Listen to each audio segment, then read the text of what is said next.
Hey, welcome to Graphic Policy Television, GPTV. I'm Brett. We've already done a review of All-Star Superman. In my review, I said, it's entertaining, it's good, I can understand why people love it so much, but for me, it doesn't quite blow me away, especially with how much hype is around it.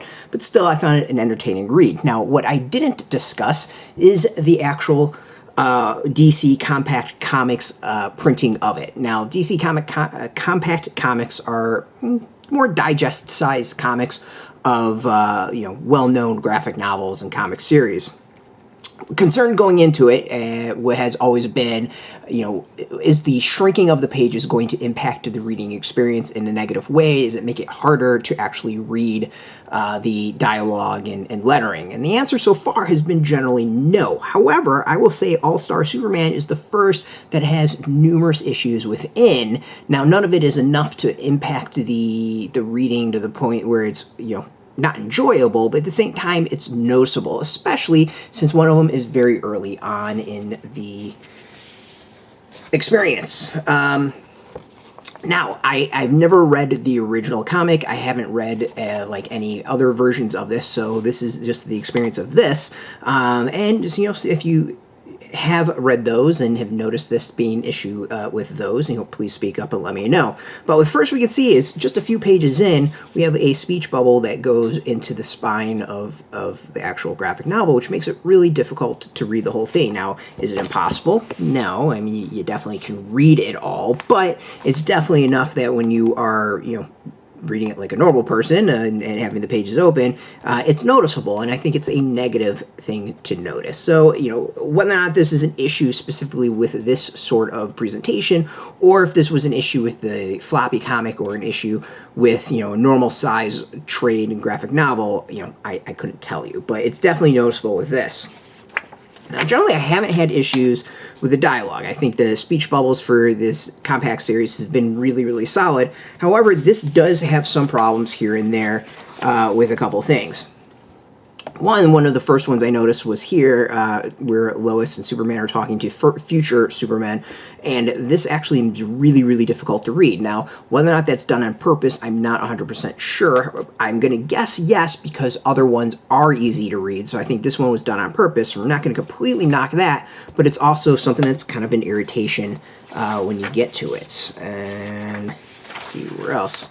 There's another time, yep. And this is the perfect example where we do have, I think, issues with some lettering. This is damn near impossible to read without a magnifying glass for my old busted eyes. We can also see smaller lettering here and smaller lettering up on top. I mean, this does happen a few times within the graphic novel itself, but I think this is just maybe one of the more egregious examples of it. Is it readable? Yes, but it's a difficult read. Now, again, like I've said with the other stuff, I don't know if the original had these issues as well, but it's noticeable here and it stands out. So it's something I kind of want to bring up. Now, again, does any of this really kill the experience? No. Does it make it slight irritation? Yeah, a little bit. We also get a slight issue with the EU kind of getting sucked into the spine on this as well. So now what's interesting is I haven't noticed this in any of the other series, or it really hasn't been as glaring in any of the other series that have been released so far, of Watchmen, Far Sector, and Batman Court of Owls, but this one, it does stand out. And maybe I'm just being a bit more nitpicking on this, or, really is something that stands out in this and not the others, but it's something I noticed and want to make readers aware of. So overall, my experience of it doesn't kill the reading experience, it just makes it a bit more difficult. It also, I think, stands up and stands out is that it is concerns for not just myself, but a lot of people when it came to the DC Compact series was, does the shrinking of the material impact the reading experience?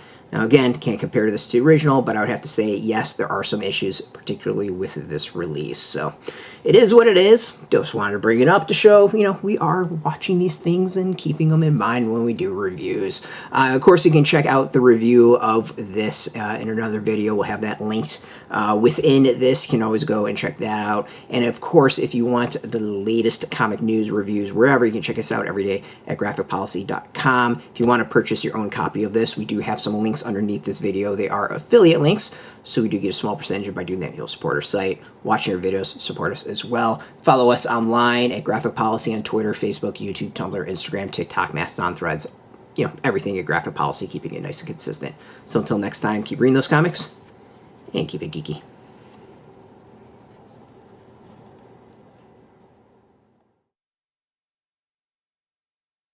Hey, thanks for watching the previous video from Graphic Policy Television. Just by watching, you help support our site. Thank you so much. Now, if you're watching these videos, you probably care about geeky things like movies, television, comic books, toys, games, video games, you name it. You can go and subscribe right now to our YouTube channel to stay in touch and catch all the new videos, or check out our website at graphicpolicy.com. There's a nice link on this end of the video. But as always, thank you for watching. Keep on rocking and keep it geeky.